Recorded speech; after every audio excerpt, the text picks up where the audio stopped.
La verdad, solo la verdad, con Samuel Reyes. Buscamos establecer fielmente la coincidencia entre la afirmación y los hechos o la realidad a la que dicha afirmación se refiere. La verdad, solo la verdad.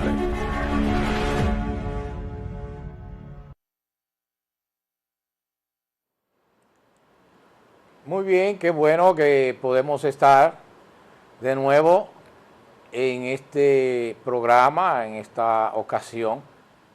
Vamos a estar hablando tres importantes temas. Vamos a estar refiriéndonos al gobierno civil y esto lo hacemos porque necesitamos que todos nosotros estemos en el mismo canal, estemos en la misma sintonía acerca de cuál deben ser las funciones de las principales instituciones sociales, el gobierno civil. Vamos a hablar también acerca de la corrupción en el gobierno. Y otro aspecto importante que vamos a estar tratando es una entrevista que se le realizó a Agustín Laje en Puerto Rico por un pastor llamado Otoniel Font acerca de la llamada generación idiota. Y vamos a ver en qué consiste esa generación idiota. Dice la Biblia que Él hará un camino, una calzada, que la persona, por torpe que sea, que camine por ese camino, pues no se va a perder, no se va a extraviar. Isaías 35:8 dice eso. Y yo creo que ese camino es el camino de la verdad. Y por eso tenemos este programa, porque hay otros programas que lamentablemente no tienen la luz de la verdad y se mantienen en tinieblas ellos mismos y también inducen a seguir en tinieblas a aquellos que siguen esos programas. Pues gracias le damos a Dios por la bendición sobre nuestras vidas, porque lo que Dios bendice, eso es bendito. Vamos entonces en breves momentos a empezar con el contenido de su programa La Verdad, solo la verdad. La verdad, solo la verdad, con Samuel Reyes.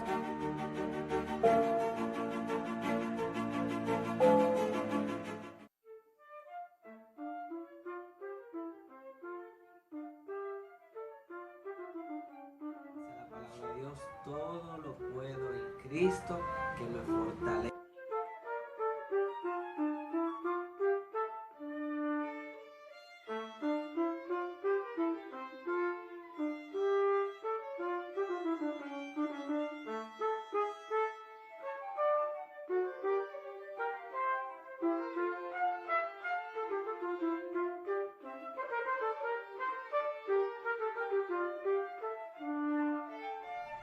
Instituto Evangélico, Avenida Juan Pablo Duarte 110, teléfono 809-582-2473.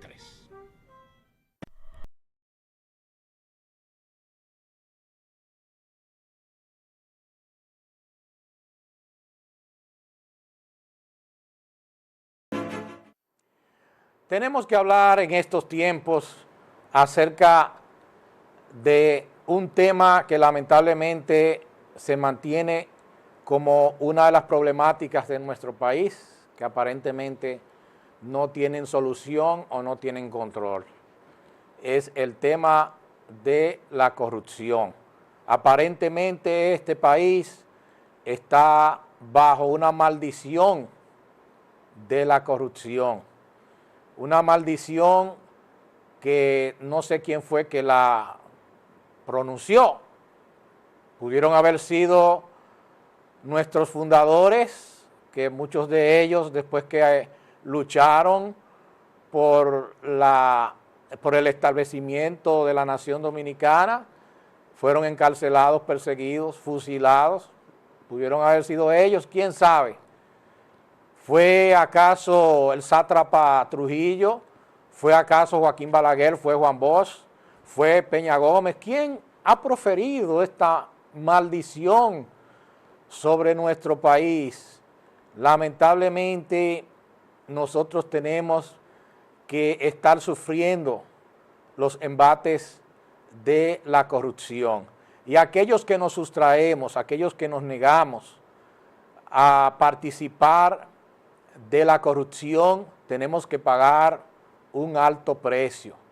Yo recuerdo que siendo funcionario de la Dirección General de Aduanas, con muchas oportunidades para haberme hecho rico, de haberme hecho de millones y millones de pesos en mis funciones. Yo fui auditor de aduanas, fue mi primer trabajo, y allí se me nombró no por asuntos políticos, sino porque se le solicitó a la universidad donde yo estudié, el Instituto Tecnológico de Santo Domingo, INTEC, se le solicitó que recomendara estudiantes recién egresados para nombrarlos en aduanas, y a nosotros se nos nombró sin siquiera preguntarnos si deseábamos trabajar en la Dirección General de Aduanas, y así se nos nombró, porque cuando Dios le abre puertas a uno, pues esas puertas se abren porque se abren. Y nosotros podemos dar testimonio de eso. Pero luego de haber permanecido trabajando en diferentes lugares de la Dirección General de Aduanas, trabajé como encargado de auditoría de El Aila, trabajé como encargado de auditoría del muelle de Jaina Oriental, que era el más grande del país. Trabajé como encargado de auditoría en Jaina Occidental, en diversos lugares de aduana, haciendo auditorías en diferentes empresas, en donde después que terminábamos de hacer nuestra labor, pues venían las ofertas de que podíamos vender nuestra auditoría. Nunca lo hicimos así, sin embargo, pues recibíamos presiones que, pues, si usted no acepta el dinero, pues vienen esas presiones. Y a veces uno piensa, wow, es mejor recibir el dinero y no estar, pues, incluso teniendo en riesgo su propia vida. Y luego entonces me nombraron como encargado de nómina de aduanas, y estando en la carrera administrativa, recuerdo que yo tuve que pasar un examen que fue diseñado para encargados de contabilidad del sector público, porque no había un examen apropiado para los encargados de nómina. Y eso me lo dijeron el mismo día que yo fui a examinarme. Y yo dije, bueno, deme el examen. Y pasé ese examen con notas excelentes. De hecho, el encargado de contabilidad de aduanas en ese momento no pasó ese examen. Nosotros sí lo pasamos, y entonces se nos dio nuestro certificado de carrera administrativa. Cuando vino otra administración en el año 2004, pues se nos desvinculó. Cuando nosotros estábamos trabajando incluso en la comisión de transición, y el que iba a ser el nuevo incumbente de aduanas nos dijo de una manera personal, usted debería estar en una mejor posición. Pero llegó una persona al Departamento de Recursos Humanos de Aduana que dijo que por encima de su cadáver yo me quedaba allí, y simplemente me mandó la cancelación. Tomaron posesión el día 16 y el día 19 de agosto ya yo estaba cancelado, y tuve que buscar a un abogado para poder obtener mis prestaciones laborales. Por eso, en este país, entonces la gente que llega a esos cargos públicos, pues tiene la tentación de aprovecharse. Incluso eso fue lo que me dijeron cuando me desvincularon. Dale un chance a otro. Y yo le respondí, pues yo no le puedo dar un chance a otro porque yo no he tenido chance. Para mí no existe la corrupción, no existe el dinero que me pueda a mí corromper. Y la corrupción es la responsable de que los problemas de nuestro país no se resuelvan, los grandes problemas como del sector educación, del sector salud, cualquiera de los problemas que usted se imagina, el sector de la producción agropecuaria, eso no se resuelve. ¿A causa de qué? Porque se sustraen cuantiosos recursos del Estado. ¿Qué es la corrupción? Pues el abuso de los recursos del Estado en beneficio de particulares. Y eso es lo que campea lamentablemente en nuestro país. Y pues también podemos decir que gran parte de la razón por la cual nosotros nos comportamos así es de donde venimos. Soy hijo del licenciado Andrés Rafael Reyes Rodríguez. ¿Quién es Andrés Rafael Reyes Rodríguez? Porque sucede a veces, como le dijo José Martí a nuestro prócer Máximo Gómez, lo único que yo le garantizo a usted, si nos ayuda a independizar nuestro país en aquel momento de España, pues es el olvido y la ingratitud de la gente. Y no me parece extraño que aún con los grandes aportes que ha hecho nuestro padre a este país, pues haya gente que se le haya olvidado quién es Andrés Rafael Reyes Rodríguez. Andrés Rafael Reyes Rodríguez es un servidor de larga data en nuestro país. Sirvió en el área de educación.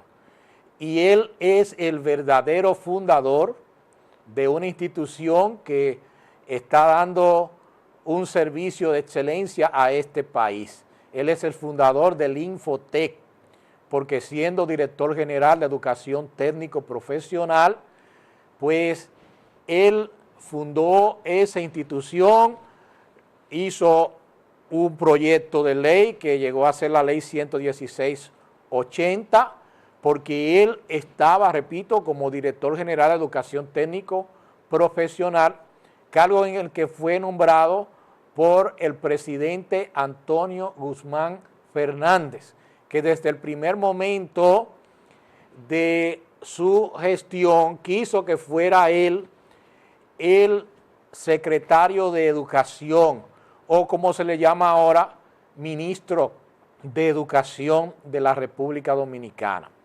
Eso lo quería el presidente Antonio Guzmán Fernández nombrar, pero por presiones de su propio partido, presiones de diversos intereses de la sociedad de aquel entonces, pues él lo nombró finalmente allí como director general de Educación Técnico Profesional. Pero después lo fue ascendiendo a posiciones de subsecretario y después lo puso en la función de ministro de Educación. Pero no solamente eso, él fue el fundador del Ministerio de Educación Superior, Ciencia y Tecnología, que antes era el CONES, el Consejo Nacional de Educación Superior, y pasó entonces de ser una especie de policía de las universidades a ser una institución que contribuye al desarrollo nacional, porque contribuye a que esas universidades pues se enmarquen en un proyecto de excelencia. Y ese es el licenciado Andrés Rafael Reyes Rodríguez. Pudiera decirle muchas cosas de él. Él padeció la cárcel porque sencillamente el que no era adepto del régimen del doctor Joaquín Balaguer se le consideraba un enemigo y se le perseguía. Y él corrió el riesgo pues de morir en esa cárcel. Y tuvo el pueblo de la Isabela, Puerto Plata, en donde nosotros vivíamos, porque él fue inspector de educación, que es equivalente ahora a director de distrito. Pues ese pueblo ponderó muy bien el aporte que él brindó a esa comunidad, a ese pueblo, al pueblo de La Isabela. Y fue allí donde él pudo conocer personalmente al entonces candidato del Partido Revolucionario Dominicano, Antonio Guzmán Fernández, candidato a la presidencia, que llegó a ver ese pueblo.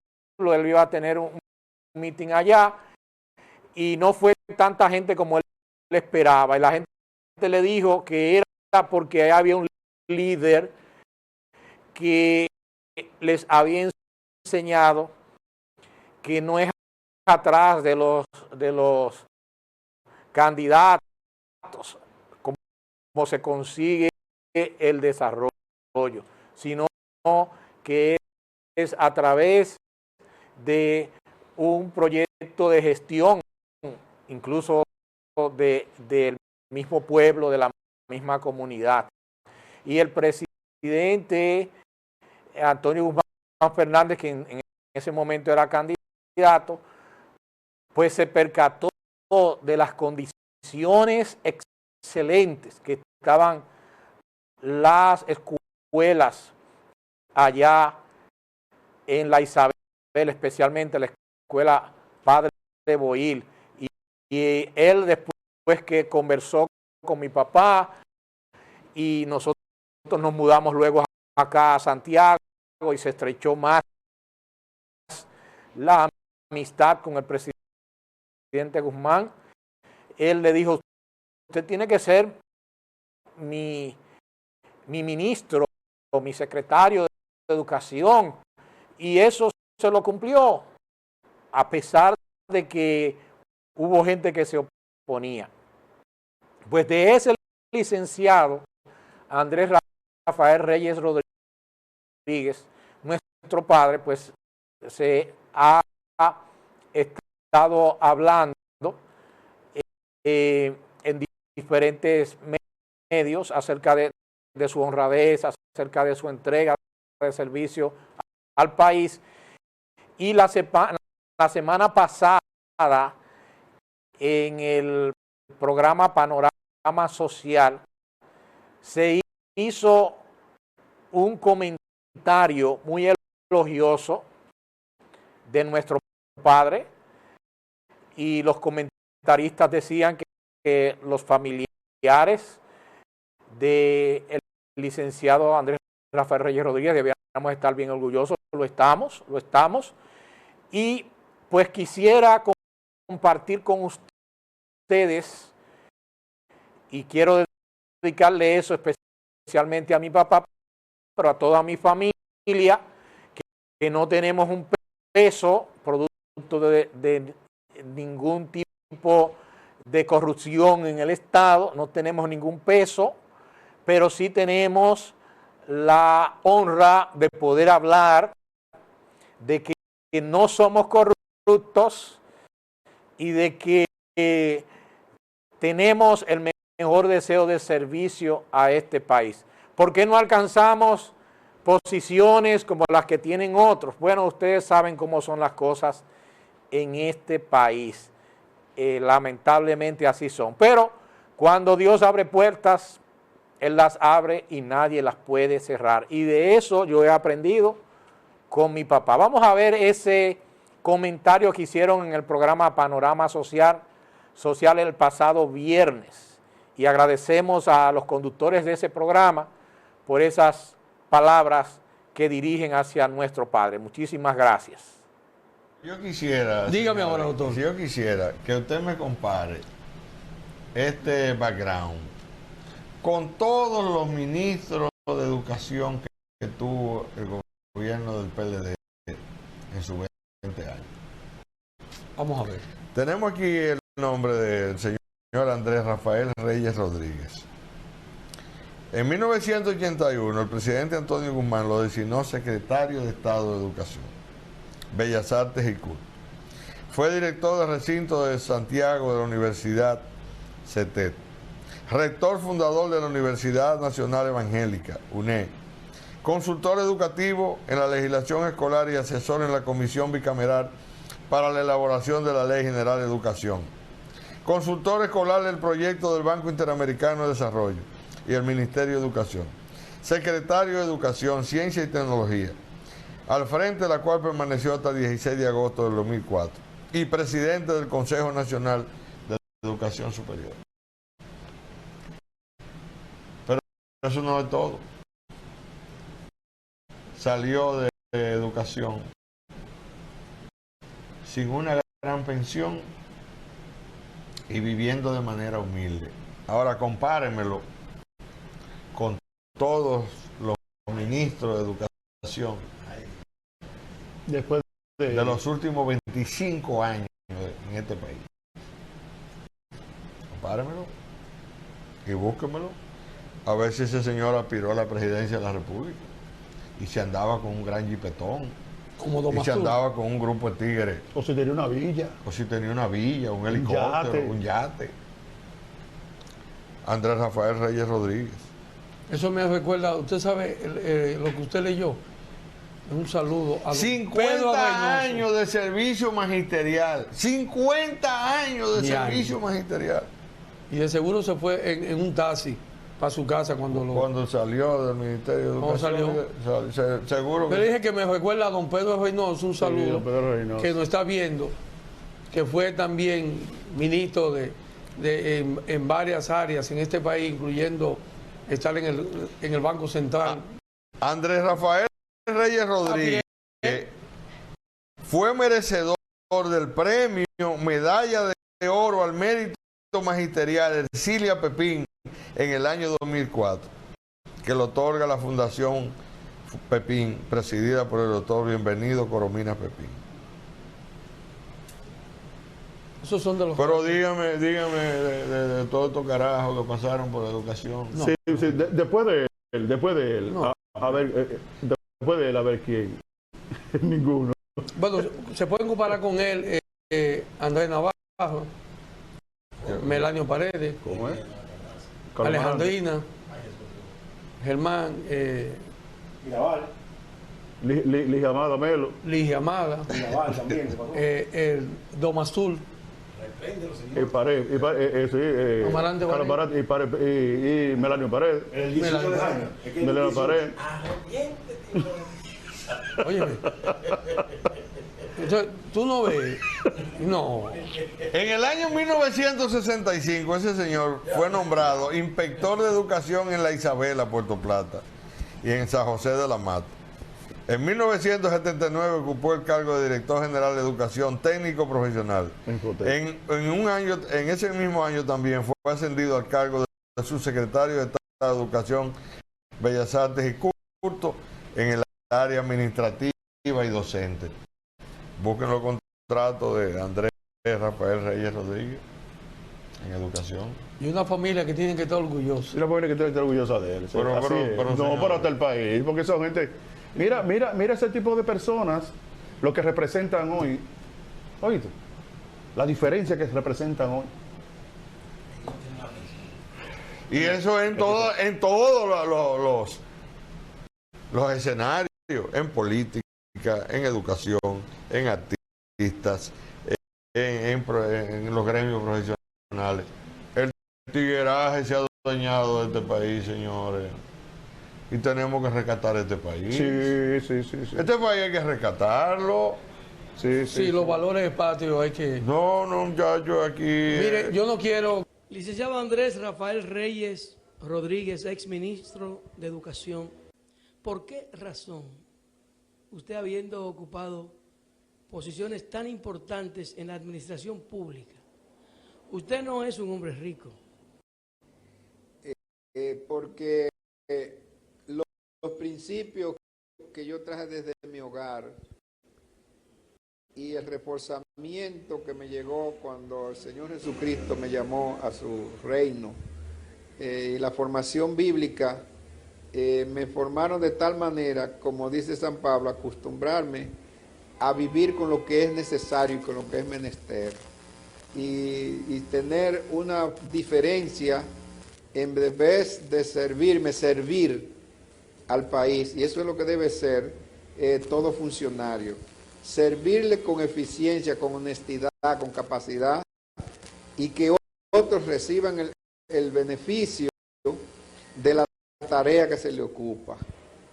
Entonces, una persona con los salarios que hasta la época en que yo estuve en esos cargos, el mayor salario que yo recibí fue de 60,000 pesos, no tiene la capacidad con los gastos de su familia de hacerse rico. Lo que está es para servir y vivir con lo que es menester. Agradecemos esta entrevista y esta oportunidad que me dan, y yo quiero hacer un llamado de que el pueblo cristiano, llámese de cualquier denominación, concilio, tome conciencia que este país no puede seguir como está, que hay que cambiar, hay que buscar el orden, hay que buscar que disminuya la violencia, que disminuya los asesinatos, que disminuya la corrupción, que se le dé valor al ser humano, que se respete la vida, y eso se puede hacer con un gobierno donde participen los cristianos de manera activa, eficiente y de manera en los cargos, porque yo siempre he creído que si se cristianiza la estructura del Estado, el Estado va a ser más eficiente y más honesto.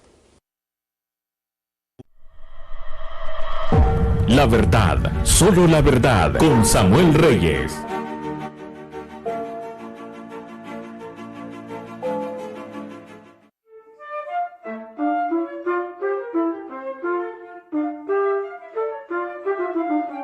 Dice la palabra de Dios, todo lo puedo en Cristo que me fortalece.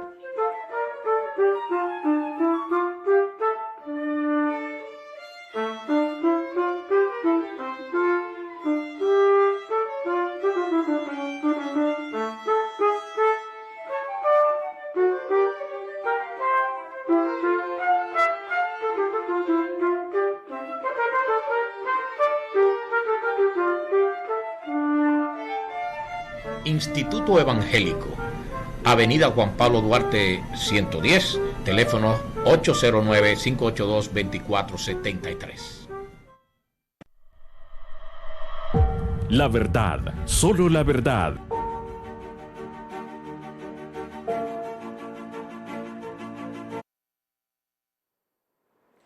Bueno, se nos va a quedar una parte de lo que teníamos pensado para el programa de hoy.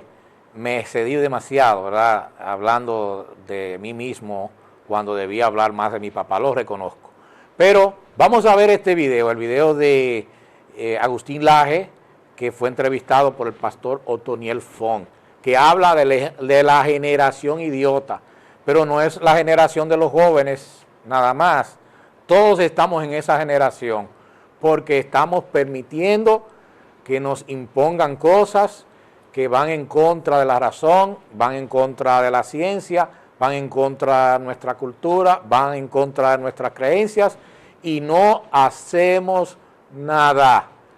Por eso, lamentablemente, si no luchamos en contra de todo esto que nosotros sabemos que no tiene ningún asidero, lamentablemente nos convertimos en parte de la generación idiota. Vamos a ver ese video y nos veremos en la próxima semana. Que Dios les bendiga. Me gustaría, sé que eres, si puedo usar una palabra, obsesionado con las definiciones. Así es. Te gusta definir bien las cosas.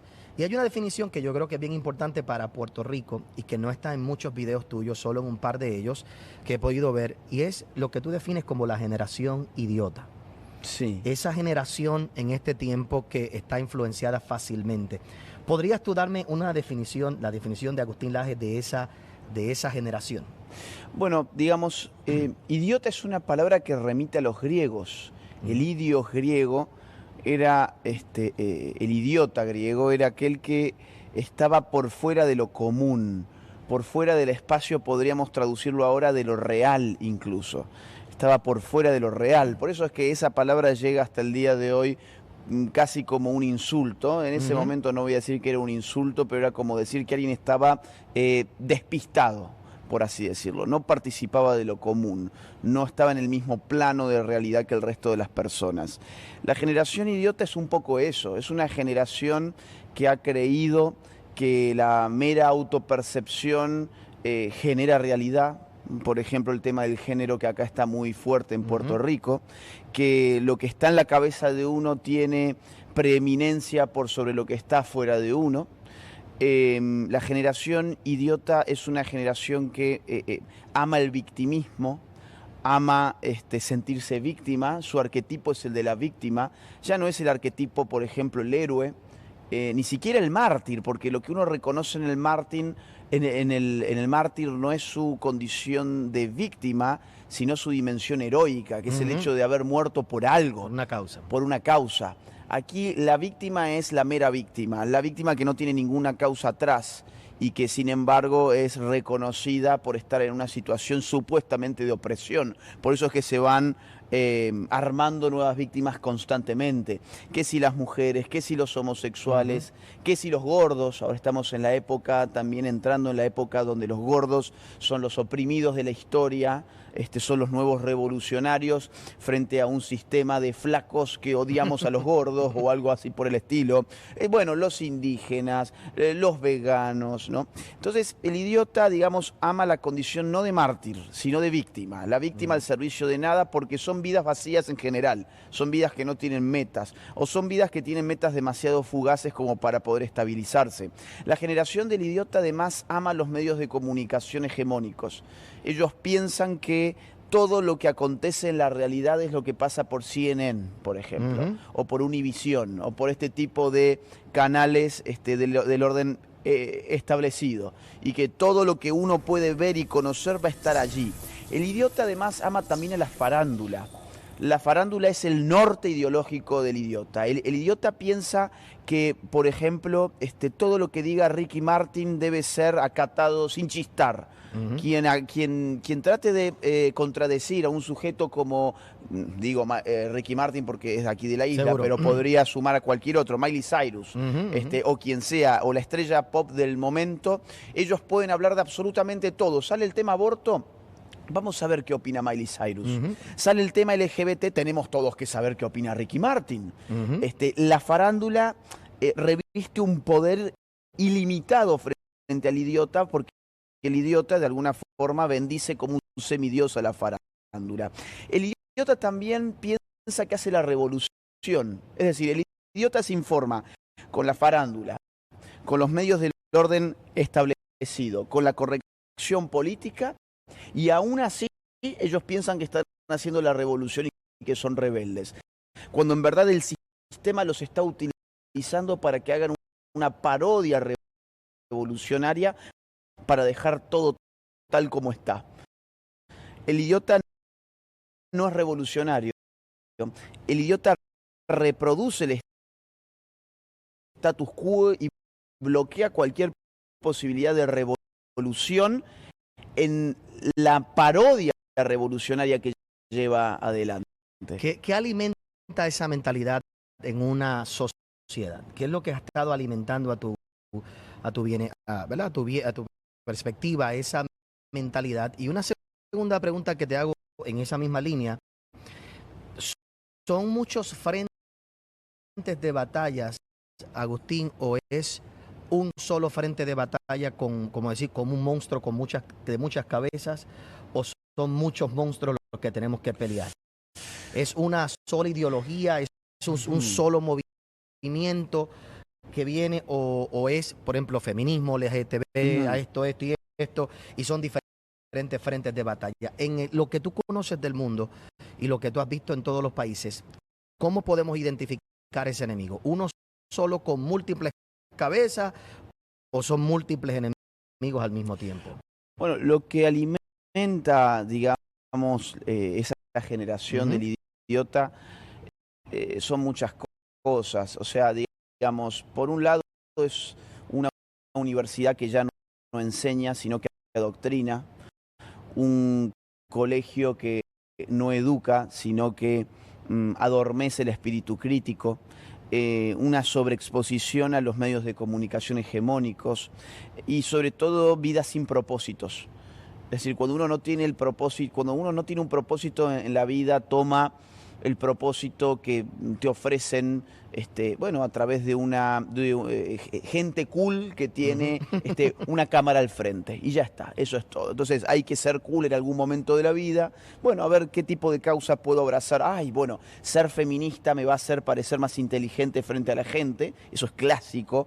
Piensan que, por ejemplo, abrazando estas causas se muestran más inteligentes o se muestran más empáticos. Y bueno, son adolescentes eternos, digamos así.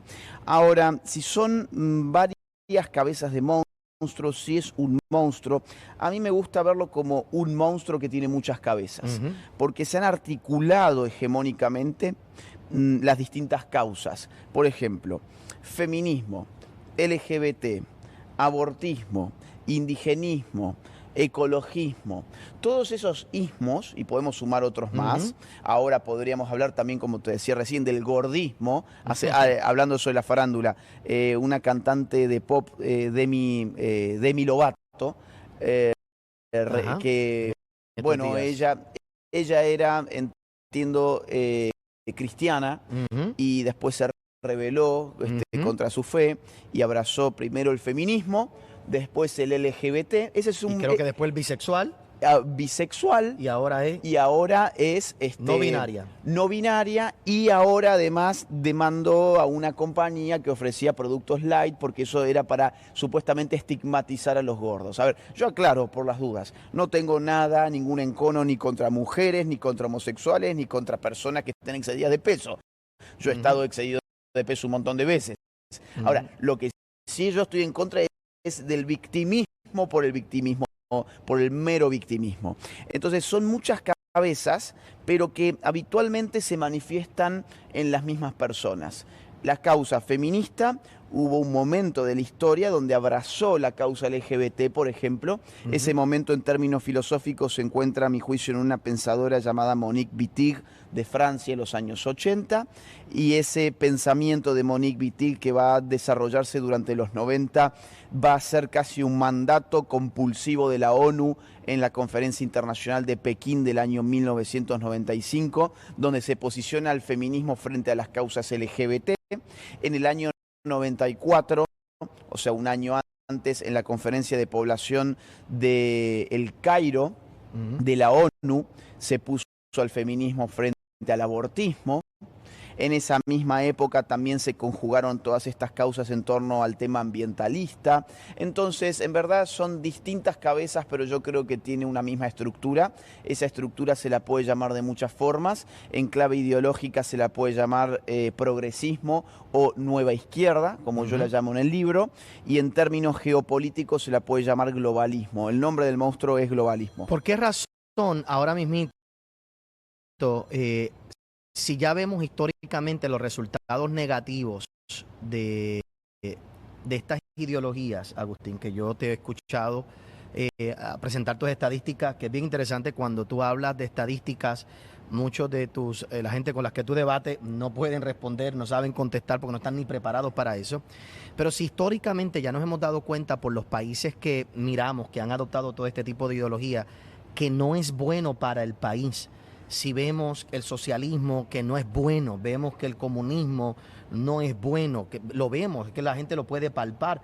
Tú has vivido y has visto y has ido a países que ves eso. ¿Por qué razón piensas tú que estas ideas todavía son tan populares? Si ya la historia dice que esto no funciona, ¿por qué razón estas ideas son tan populares en los tiempos que vivimos?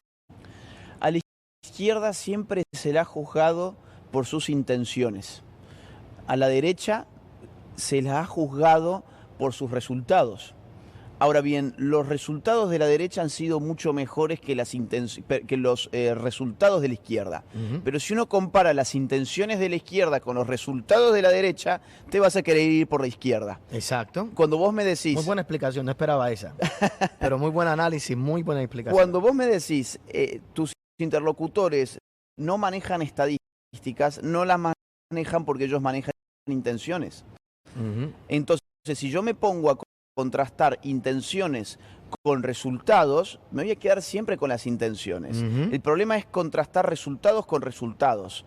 porque digamos, vivir en un mundo utópico, o sea, en un no lugar, no tiene mayor sentido. Y la izquierda ha tenido tan buen marketing, ha tenido tan buen marketing que ha sobrevivido al hecho de haber asesinado 100 millones de personas. Vos fíjate qué interesante, digo, tenemos el fenómeno del nazismo en la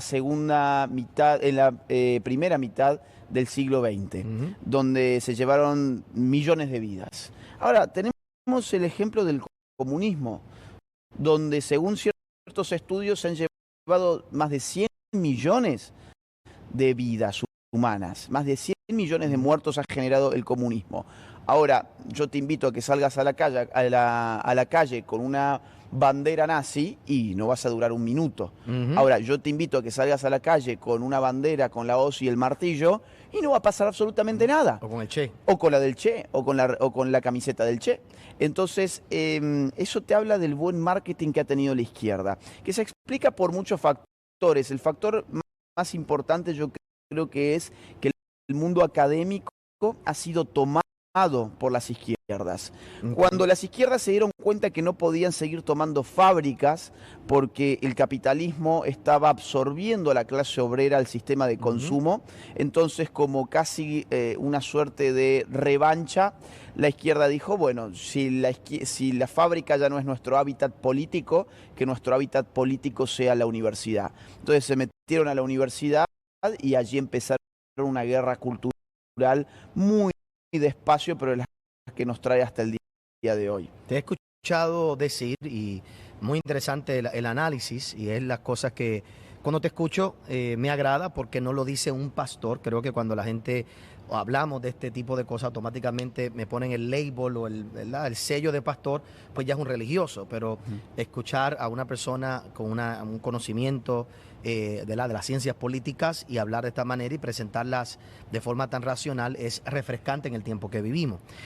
Pero hablando ahora por un momento en el aspecto, si puedo decir así, religioso o cristiano, te he escuchado decir en algunas ocasiones, una o dos veces en todos los videos que he visto tuyos, que la iglesia evangélica ha sido en este tiempo un frente de batalla muy duro contra todas estas ideologías. Así es. Y yo no creo que la gente haya entendido algo que te he escuchado comentar, creo que una o dos veces en todas las exposiciones que he visto tuyas, que hay una agenda para desarticular realmente a la iglesia evangélica y que hay una agenda política pagada, ideológica para desacreditar. ¿Cuán real? Porque yo como pastor lo digo, entonces me vuelvo la víctima. Yo no lo digo tanto porque entonces la gente dice, pero es una víctima. Yo no quiero ser de las víctimas en el país, pero volvemos. ¿Es verdad eso?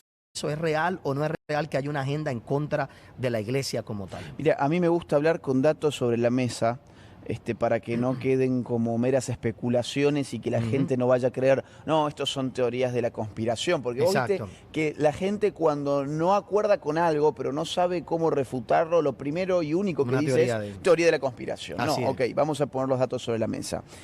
Voy a poner puntualmente un dato, habría muchos para poner, pero el tiempo es tirano, entonces vamos a poner uno. Bueno, Fundación Ford, ¿sí? La Ford Foundation, una de las fundaciones más importantes de los Estados Unidos, ligado al Partido Demócrata de la izquierda norteamericana. Ustedes pueden consultar su sitio en internet. Ha sido una de las financistas, por ejemplo, de Black Lives Matter. Y la Ford Foundation tiene una base de datos de grants, o sea, de becas, donaciones. Ustedes pongan allí la Universidad de Columbia en esa base de datos. Van a encontrar que a la Universidad de Columbia le han donado alrededor de 27 millones de dólares recientemente.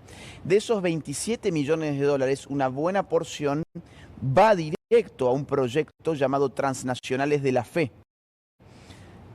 Ese proyecto llamado Transnacionales de la Fe es un conglomerado de 16 medios periodísticos de América Latina, que incluye Brasil, Guatemala, El Salvador, Uruguay, Costa Rica, México, Estados Unidos, para la zona latina, etcétera. Un montón de lugares. ¿Para qué? Para financiar 16 medios periodísticos y a periodistas puntualmente para que ataquen a las iglesias cristianas. Ese es el objetivo. Y hay eso se millones puede de dólares. se puede encontrar en las páginas de internet. Eso se puede buscar en las páginas oficiales. Estamos hablando, claro, porque lo que puede empezar de otro lado, bueno, pero ¿qué página? Puede ser un invento. No, no, no. La página oficial de la Fundación Ford, en sus reportes financieros, ustedes buscan en la base de datos de financiamientos los proyectos de la Universidad de Columbia, y dentro de los proyectos de la Universidad de Columbia llegan a Transnacionales de la Fe, que es el proyecto que financia 16 medios latinoamericanos para atacar explícitamente a las iglesias cristianas en su defensa de la vida y la familia. ¿Por qué tú crees que la iglesia es tan amenazante para este grupo de personas? Y que la iglesia lo entienda, que los cristianos lo entiendan. ¿Qué amenaza tiene le hace un pastor a este tipo de ideologías? A ver, muchas. Vamos a ver. Actualmente se está conformando un nuevo orden. En este momento estamos viendo cómo se conforma un nuevo orden mundial. Ese nuevo orden mundial es un orden que tiende a ser un orden centralizado políticamente, pero fuera de la estructura del Estado-Nación. El Estado-Nación reclama lealtades nacionales. Las lealtades nacionales se componen de lealtades familiares. Las lealtades familiares son las que dan lugar a una organización social, por eso es que llamamos a la familia el núcleo fundamental de lo social o la célula básica de la sociedad. La iglesia ha mantenido esa estructura social. La iglesia cristiana ha apoyado la vida, ha apoyado la familia. La iglesia cristiana configura una cultura política incluso, aunque hay veces que los pastores o los curas piensan que no tienen nada que ver ellos con la política, sí que se configura una cultura política. ¿Por qué? Porque lo político reclama lealtades divididas. Te voy a poner un caso. Vamos a suponer, un médico cristiano es llamado por el Estado a hacer un aborto. Bueno, en tanto y en cuanto haya una iglesia en la cual él participa, ese médico se da cuenta, oiga, no, yo por mi creencia no voy a hacer un aborto, tengo mi derecho a objetar conciencia. ¿Qué pasa si yo borro de toda esta ecuación que acabo de armar a la iglesia? Borro a la familia. ¿Qué pasa si yo borro esas dos instituciones sobre todo? Se pierden las lealtades familiares, las lealtades religiosas, se desarman las lealtades nacionales y me queda el individuo totalmente desprotegido frente al Estado. La idea de yo tengo que objetar o yo puedo objetar conciencia por mis creencias deja de tener sentido. Yo tengo que hacer todo lo que la autoridad política me dicte. Entonces el poder, en vez de dividirse, se unifica, se centraliza. Y peor todavía, no se está centralizando dentro de los estados, se está centralizando por fuera de los estados en entidades que nosotros no controlamos. Las ONGs, por ejemplo, las que hablábamos recién, y fundamentalmente las organizaciones internacionales con la ONU a la cabeza. Por eso es que la iglesia es muy peligrosa para este proyecto, y además la iglesia defiende los valores tradicionales de Occidente. La idea de que, por ejemplo, una familia se compone de madre, padre e hijos, la idea de que, por ejemplo, hay una norma moral objetiva, que hay cosas que se deben hacer y hay cosas que no se deben hacer. Bueno, todo eso está bloqueando la construcción de ese orden, de ese nuevo orden mundial, y por eso la iglesia hoy es su enemigo. Agradezco tu tiempo, no nos queda mucho más tiempo, quiero ser respetuoso con el tiempo que nos dieron, pero me gustaría hacerte 3 preguntas que creo que puedes contestar bastante rápido y corta. La más importante de todas en el día de hoy es, ya que conoces, sé que cuando vas a un país, estudias el país, conoces el país, conoces las estadísticas, y cada vez que te he visto en algún país nuevo donde vas, siempre te oigo hablar con mucha inteligencia dentro de esos países y el contexto del país. Vas a estar aquí en Puerto Rico esta semana, o ya está aquí en Puerto Rico esta semana.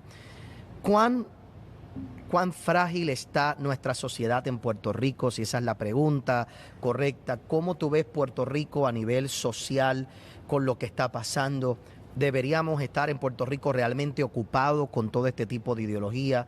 ¿Cuán cerca estamos de irnos a la izquierda? Te hago todo el conglomerado de preguntas, es la misma pregunta, pero lo que quiero es que la gente que me está viendo hoy y la gente que te va a escuchar esta semana, que va a estar en diferentes foros a través de toda la isla, quizás pueda entender, porque hay algo, Agustín, que creo que a los puertorriqueños nos ha afectado, y es que pensamos que como que estamos en una burbuja, estamos sobreprotegidos y no sé si entienden realmente dónde es que realmente, hacia dónde se dirige. En tu pensamiento de Agustín Laje, que ha estudiado, que ve y que está en Puerto Rico por alguna razón, creo que es para seguir su causa, la causa de Agustín y de esta ideología, ¿verdad? Y de vencer todas estas cosas. ¿Cuán frágil está Puerto Rico? Bueno, vamos a ver. De las cabezas del monstruo, hay algunas que no están vigentes en Puerto Rico por razones de que en Estados Unidos ya están resueltas. Por ejemplo, el tema aborto desde el año 73. Hay otras cabezas del monstruo que están emergiendo muy rápido en Puerto Rico y de forma muy radical. Por ejemplo, la cuestión LGBT a través de lo que es la colonización del sistema legislativo. Se están llevando adelante intentonas de proyectos de ley, por ejemplo la 184 y la 185, que procuran, por ejemplo, meter en la currícula escolar pura ideología de género para adoctrinar a los niños. O por ejemplo la 184, que prohíbe cualquier ayuda que se le pueda dar a nivel terapéutico a un homosexual, aún siendo mayor de edad. Es decir, si un homosexual mayor de edad no se siente cómodo con su orientación sexual por el motivo que fuere, ese motivo puede ser, por ejemplo, porque en su expectativa de vida está formar una familia de manera natural, de manera biológica, tener sus propios hijos. Bueno, y ese homosexual, vamos a suponer, dice, no, yo quisiera recibir ayuda porque realmente me gustaría poder estar con una mujer, por ejemplo. Bueno, eso se quiere prohibir. Hoy el lobby LGBT en Puerto Rico quiere prohibir eso. Qué curioso, ¿no? No era que ellos Esas eran... son las terapias de conversión para que la gente... Sí, las llamadas terapias de conversión, que yo creo que es un nombre que a mí no me gusta mucho. Yo diría es ayuda psicológica. Seguro. Es ayuda psicológica al homosexual. Yo pienso que le llaman terapias de conversión para ir en contra de la iglesia. Por supuesto. La llaman de esa forma para atacarla. Por eso son ayudas psicológicas, que hay de distintos tipos, evidentemente. Una ayuda espiritual, por ejemplo, también sería prohibida por una ley como esa. Por ejemplo, no solamente psicológica. Entonces, vos fíjate qué paradójico, ¿no? El lobby LGBT que dice que vos tenés que ser lo que vos quieras ser, que ellos son los reyes de la diversidad, de la tolerancia, la inclusión, que hay decenas de géneros entre los cuales vos podés escoger. Bueno, hay uno que no podés escoger, que es el heterosexual. Exacto. Ahí el lobby ya te dice, no, yo voy a escoger por vos. Y yo ahí te voy a prohibir que vos tomes cualquier tipo de ayuda, aún siendo mayor de edad, ¿sí? Y aún teniendo, digamos, plena voluntad y libertad de hacerlo. Te pongo otro ejemplo, digamos, esto está muy actual, esto está muy fresco acá en Puerto Rico. Otro ejemplo más, fuera de lo que es el LGBT y lo que es el adoctrinamiento escolar, el tema feminista. Puerto Rico es una sociedad que tiene un problema enorme con los asesinatos. La tasa de homicidios en Puerto Rico, una de las últimas tasas era de 21,9 por cada 100.000 habitantes. La media mundial es de 7,2, es decir, ustedes están triplicando esa media. Es un problema gravísimo, generalmente vinculado con las drogas. Así es. Ahora bien, si nosotros registramos que esta es una sociedad que tiene un problema de violencia, pero nosotros seleccionamos astutamente ciertos casos de violencia, en este caso, por ejemplo, contra la mujer, para llenar los medios de comunicación de esos datos, para llevar adelante manifestaciones, para poner esto como prioridad en el Estado, estamos mirando el árbol y no el bosque. Estamos mirando el árbol y no el bosque, entonces no lo vamos a poder solucionar. Se va a politizar la idea de que hay una suerte de epidemia de hombres que salen a matar a las mujeres porque odian a las mujeres y hay una guerra de sexos, y frente a eso se levanta el feminismo y frente a eso te dicen hace falta derrocar al patriarcado a través de educación sexual en los colegios. Todo mentira, lo único que quieren es adoctrinar a los niños, porque si realmente quisieran solucionar el problema de la violencia contra la mujer, tendrían que empezar a analizar el contexto global de violencia en Puerto Rico y por qué la violencia y los homicidios son tan altos en la isla. Exacto. Ahora, generalmente eso no lo hacen, solamente seleccionan los datos que les conviene a su relato y para eso llegan a soluciones que no son soluciones, es militancia política financiada generalmente desde afuera. En tu conclusión, Puerto Rico está vulnerable a todas estas cosas. Sin lugar a dudas. Y está el movimiento. Y ¿verdad? Yo entiendo que Puerto Rico es de los lugares más importantes para este tipo de ideología y que si son capaces de capturar nuestra cultura, realmente harían un gran avance en otros lugares. Me queda una simple pregunta más, simplemente para que me ayudes, porque hay algo muy bonito que escuché de ti, pero muy bonito, y creo que es muy bonito porque también hay algo que la gente tiene que saber, Agustín. El pastor puede hacer algo. Aún políticos pueden hacer algo, influencers, politólogos, escritores podemos hacer algo, pero a lo último el padre es responsable, sí, la madre es responsable. Y los otros días te escuché decir una analogía que me pareció genial. No te la he querido copiar, pero por eso quiero que tú la digas para decir que tú la dijiste. Cópiela no, nomás. pero darte el crédito, porque a mí me pareció genial, porque todo el mundo está obsesionado hoy con la vacuna. Sí. Y hablaste de vacunar a tus hijos. A mí me gustaría que me explicaras, yo ahora me apodero de esto por un momento y a los papás de mi iglesia, cómo yo vacuno a un hijo en contra de todas estas ideologías. Cómo como padre yo hago ese detallito de poner estas... tú usas la analogía de la vacuna. Bueno, ya tú sabes la que yo quiero que le diga a la gente, bien sencilla. Mira, si no le explico yo. No, súper sencillo. A ver, la lógica de la vacuna es que te introyecten un virus desactivado para que tu cuerpo genere anticuerpos. Así es. Es decir, así es como funciona la vacuna, por si alguien no lo sabía. Te meten un virus que está desactivado para que tu cuerpo lo identifique y genere sus anticuerpos frente a ese virus para que cuando el verdadero virus entre ya tengas ahí a tu ejército para repelerlo. Esa es la idea. Entonces el padre puede dar una vacuna ideológica a sus hijos. ¿Cómo? Introyectando un virus digamos que no está activado, que no esté activo. Entonces, ¿cómo se hace eso? Bueno, primero que nada, apagando Netflix un rato, apagando la televisión, dejando de hacer que la casa sea un hotel de paso. La casa es algo más que un lugar donde hay una cama y una mesa para comer y un televisor para ver. Los padres de familia tienen que empezar a hablar con los hijos y hablar con los hijos no solamente de la nada. Exacto. Hablar de temas importantes, temas sociales, temas políticos. Hay muchos padres que piensan, no, acá en mi casa no se va a hablar de política porque yo voy a mantener a mi hijo en una burbuja. No, tal burbuja no existe. Esa burbuja es una fantasía. Si tu hijo no habla con vos de política, lo va a hablar en la escuela, con sus profesores que están pensados y puestos ahí para adoctrinar, lo va a hablar con sus compañeros, con sus amigos, va a absorber lo político a través de la televisión, a través de Netflix, a través de Disney World, de Disney Channel y de todo eso. Entonces, vacunar al hijo significa eso, sentarse con el hijo y decirle, mira, lo que estamos viviendo hoy en el mundo es esto, esta es la realidad del mundo, bienvenido al mundo. Primero que nada, te saco de esa burbujita en la cual te puse. Lo que te van a empezar a decir en todos lados es esto, el sexo se puede cambiar, los hombres odian a las mujeres. El padre y la madre deben introducir estas ideas correctamente, decirle, mira, esto es lo que te van a decir afuera. Ahí está el virus, pero desactivado porque quien lo está enunciando es un agente bueno, es el padre o es la madre, no es el verdadero virus. Entonces, claro, el padre y la madre le adelantan todo lo que ese niño va a escuchar, ¿no? Te van a decir que abortar es algo maravilloso porque lo hace, no sé, porque lo festeja Miley Cyrus. Te van a decir que el LGBT es una causa hermosa porque la defiende Ricky Martin. Te van a decir que el sexo se puede cambiar, que la sexualidad no depende de tu biología, sino de tu autopercepción, que los hombres odian a las mujeres, que los hombres son potenciales violadores. Te van a decir de todas estas cosas. Ahora bien, la verdad de todo esto, y ahí viene la vacuna, es esta y esta otra. O sea, se le contraargumenta contra ese virus.